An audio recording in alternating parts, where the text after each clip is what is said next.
Congrats on the win, Anthony. Were you expecting the fight to go that short? I wasn't really. I know Damian's a very tough opponent. He's very experienced.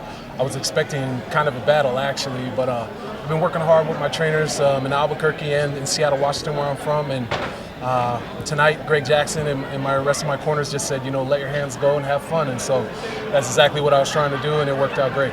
It's a great scene right after you knock him out. You kind of went to your knees in the middle of the cage, and you were obviously quite emotional. Can you take us back to that moment? Like, what's going through your mind after you score a win like that in the UFC? I was just thanking God. I have a huge faith in the Lord, and the road for a fighter is such a long and rough one.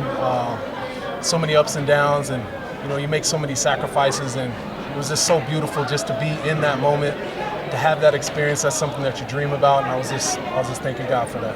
I'm not sure if you pay attention to these sorts of things, but the Jackson team has gone through some rough times as far as victories and losses. Sorry, Greg, for bringing it up, but that's the truth. You give them this emphatic win. Did you feel like, hey, this is my chance to maybe get things back on track? I know that we had a rough month.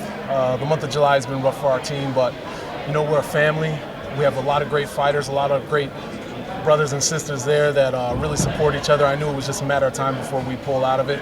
The thought did cross my mind that I could turn it around for us tonight. We have another great brother fighting tonight out in Seattle. His name's Phil Haas, and so I felt like me and him, we were going to do it tonight, and like I said, it just worked out amazing.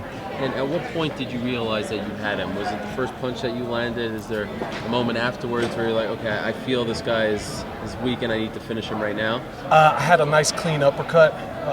We kind of threw a couple punches. I don't know if I clipped him or not, but I had an uppercut that landed real clean, and I felt him kind of wobble and go backwards, and so I was just following up and trying to finish the fight. Looking at Twitter afterwards, there's Derek Lewis's name came up. Francis Ngannou, who had a big win yesterday, came up. Is there anyone that really interests you next after a win like that? No, I don't care. I'll leave it up to Joe Silva and the rest of the UFC to make that decision. I just need to get home to my family. I miss those guys and want to spend some time with them, and haven't been home for a while, so I need to get back to them. When's the last time you've been home?